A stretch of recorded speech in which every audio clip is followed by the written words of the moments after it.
Selamat datang di channel ini, sahabat-sahabatku yang terkasih. Pada akhir-akhir ini beredar sebuah video dari seorang ustadz yang mengomentari dua lagu anak-anak, yaitu Balonku Ada 5 dan Naik-Naik ke Puncak Gunung. Beliau mengatakan bahwa lagu Naik-Naik ke Puncak Gunung itu sebenarnya salib yang merupakan simbol dari agama Kristen. Nah, untuk menanggapi hal ini, maka saya suka berbagi salah satu teks dari dokumen Abu Dhabi.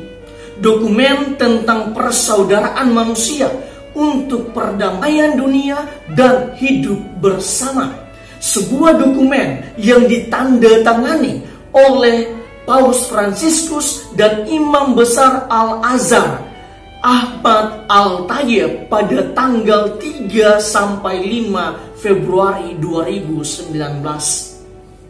Adapun teks yang hendak saya bagikan ialah sebagai berikut. Kami dengan tegas menyatakan bahwa agama tidak boleh menghasut orang kepada perang, sikap kebencian, permusuhan, dan ekstremisme. Juga tidak boleh menghasut kepada kekerasan atau penumpahan darah. Kenyataan tragis ini terjadi karena orang menyimpang dari ajaran agama. Itulah hasil dari manipulasi politis terhadap agama-agama dan dari interpretasi yang dibuat oleh kelompok-kelompok religius yang dalam perjalanan sejarah telah mengambil manfaat dari dampak kuat sentimen agama pada hati orang dengan tujuan untuk membuat mereka bertindak dengan cara yang tidak ada hubungannya dengan kebenaran agama.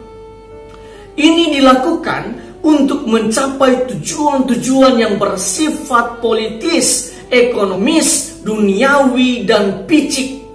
Karena itu, kami menyerukan kepada semua pihak agar berhenti menggunakan agama untuk menghasut kepada kebencian, kekerasan, ekstremisme, dan fanatisme buta, dan menahan diri dari menggunakan nama Allah untuk membenarkan tindakan pembunuhan, pengasingan, terorisme, dan penindasan.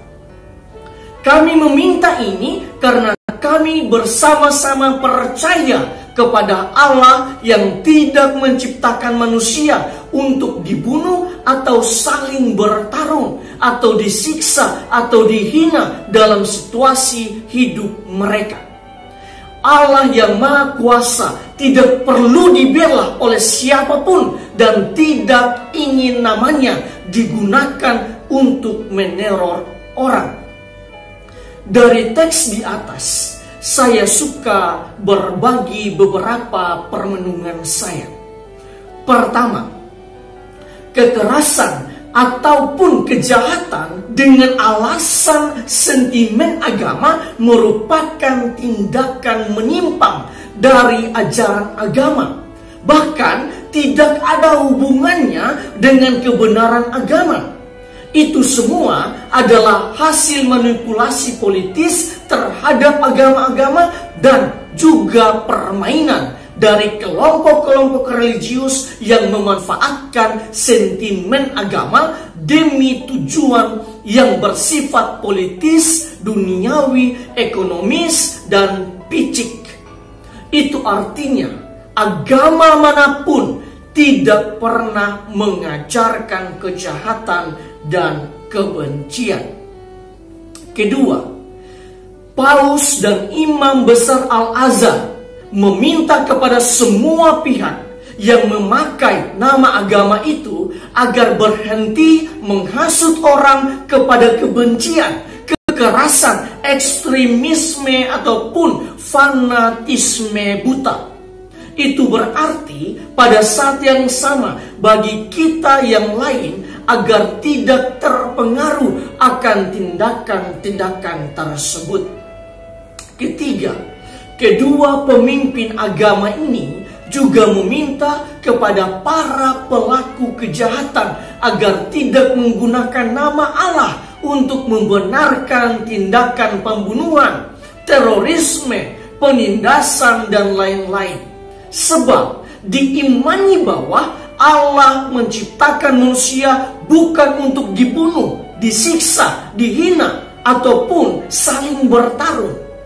Lebih daripada itu, kedua pemimpin ini percaya bahwa Allah tidak perlu dibela oleh siapapun, dan Allah juga tidak ingin namanya digunakan untuk meneror orang. Kesimpulannya, dokumen ini hendak mengajak kita semua umat beragama untuk menghindari ujaran-ujaran kebencian atau fanatisme buta. Karena pada dasarnya agama manapun mengajarkan kepada kita perdamaian dan persaudaraan dengan tetap menghargai keyakinan kita masing-masing. Sahabat-sahabatku yang terkasih, dengan semua penjelasan di atas, maka saya hendak mengatakan bahwa lagu anak-anak tentang Balonku Ada 5 yang dimaknai sebagai simbol Islam dan lagu Naik-naik ke Puncak Gunung sebagai simbol salib adalah tidak benar dan menyesatkan. Karena warna tidak pernah identik dengan agama. Begitu pula naik ke atas kemudian ke kiri dan ke kanan tidak pernah identik dengan salib. Lagu yang jenisnya umum tidak pernah terkait dengan agama tertentu kecuali lagu rohani. Selain itu, kedua lagu tersebut sudah berpuluh tahun di mana penciptanya maupun masyarakat tidak pernah sedikit pun mengaitkan dengan agama tertentu. Dan setahu saya tidak ada suatu penelitian yang menyebut bahwa orang masuk Kristen hanya karena menyanyikan lagu tersebut. Lebih daripada itu, menurut hemat saya, seharusnya renungan keagamaan membawa kedamaian dan sukacita bagi umatnya, bukan sebaliknya menyesatkan dan membawa kebencian pada agama tertentu.